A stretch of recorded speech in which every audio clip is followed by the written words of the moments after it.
Pacific Rim is one of the largest flight schools in Pitt Meadows, and it's named after a movie which has awesome giant monsters and giant fighting robots. So does it live up to the name? Let's find out.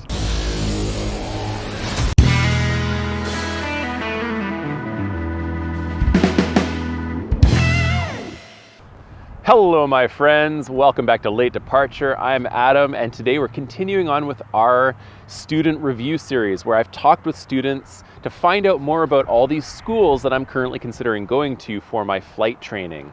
And of course I talked a bit about Pitt Meadows versus Boundary Bay in previous videos. You know, Pitt Meadows is a lot less busy. Of course, it is also quite busy because there's a lot of flight schools there, but Boundary Bay is the busiest airport in Canada. So I definitely wanted to check out some of the alternative options for flight schools there.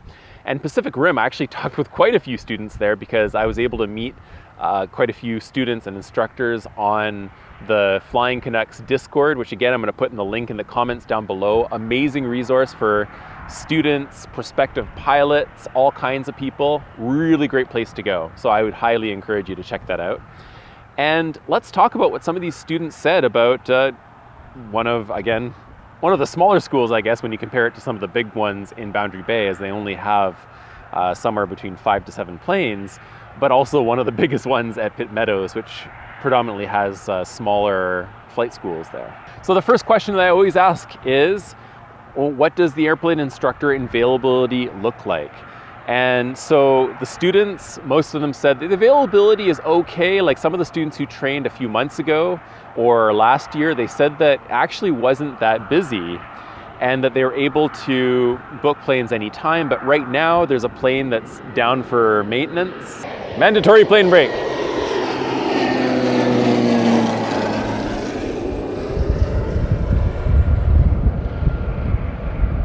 Planes aren't really taking off that often right now, so whenever you see a plane go, you got to take a plane break.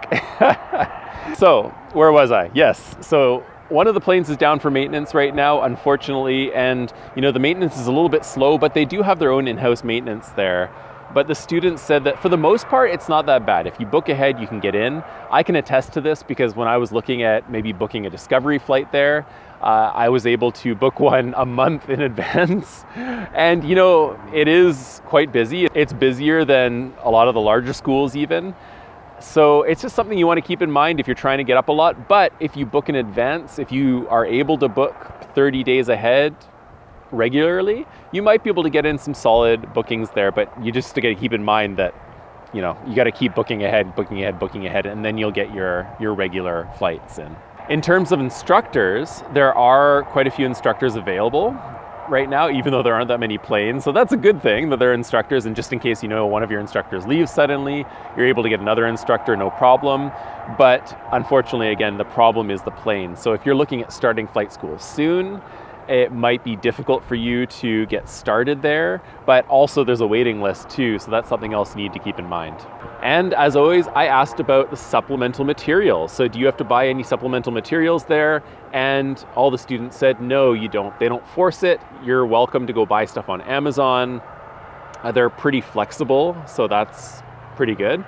And in terms of like ground school and stuff, they also are not super adamant on doing ground school with them. You're welcome to do it at like pilottraining.ca or something like that.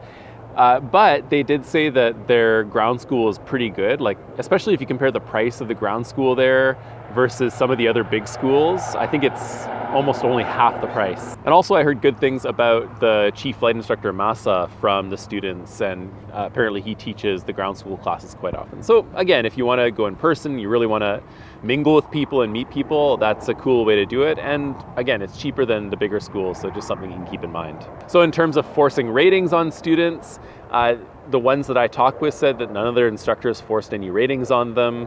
Very simple. They just said, no, it's a pretty laid back school. People are nice there, and they don't try to push you to do things that you don't need or want, which is really good to me. Now, one thing in terms of pay as you go or paying up front, what I did hear about is that they charge a $500 deposit. And as far as I understand, that deposit's for if you go out for a flight and the dispatch isn't there when you come back, and then they can charge you later.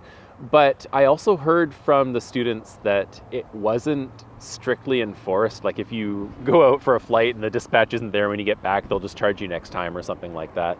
So while it is officially one of their things to have a $500 deposit at all times, it's not something that's too strictly enforced. So not something that you have to really concern yourself with, but something you should keep in mind.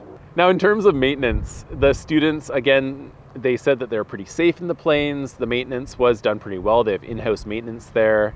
And for the most part, they said the planes were pretty good. They're about average. They're as good as general aviation planes are. And one of them said that some of the engines have attitude. And the student said sometimes the plane is just like, I don't want to work, I don't want to go fly. And then the plane just doesn't work. And, that does happen generally for aviation aircrafts. But again, this wasn't something that I heard from a lot of the other schools. So that's something you might want to keep in mind. Again, taking all this with a grain of salt, just keeping in mind that maybe some of the planes might not work all the time at the school. And that's something, that I definitely consider because I want to be safe. I want to use planes that work, right? I need to get up and fly and do my training, but also be safe. So again, keep this in mind. And the last thing was in regards to helping you map out your goals and being reasonably flexible. The students I talked with were really happy with their experience. They mentioned some instructors specifically who they said were really instrumental in helping them achieve their aviation goals. And I think that's really important. And it sounds like there are some really good instructors there.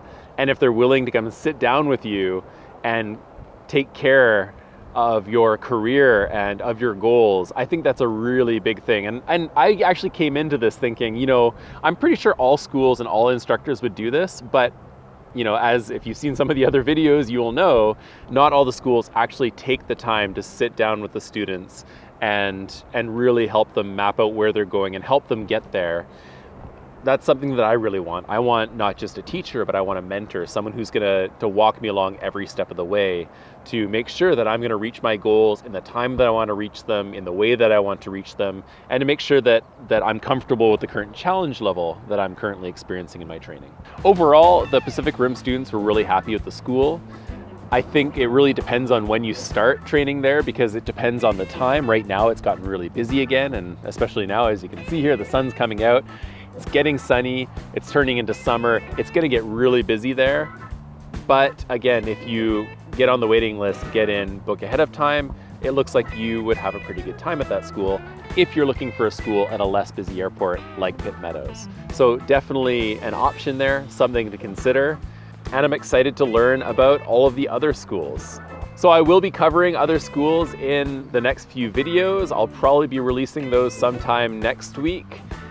But I hope that this information has been at least a little bit helpful for you if you're looking for flight schools right now. As always, if you have any questions or comments, or you want to know who the instructors are that people recommended to me, reach out to me, send me an email, let me know in the comments, and I will let you know the secret instructors that everyone seems to be talking about at these various schools and which ones the students seem to be having a good time with. As always, thank you for joining me on this journey. I hope you're enjoying it as much as I am. And as always, I hope that I'm able to show people that it's never too late to consider a career in aviation and that all of you might also be able to make a late departure. So as always, be healthy, be safe, have fun flying if you are already, and good luck. Mandatory plane break.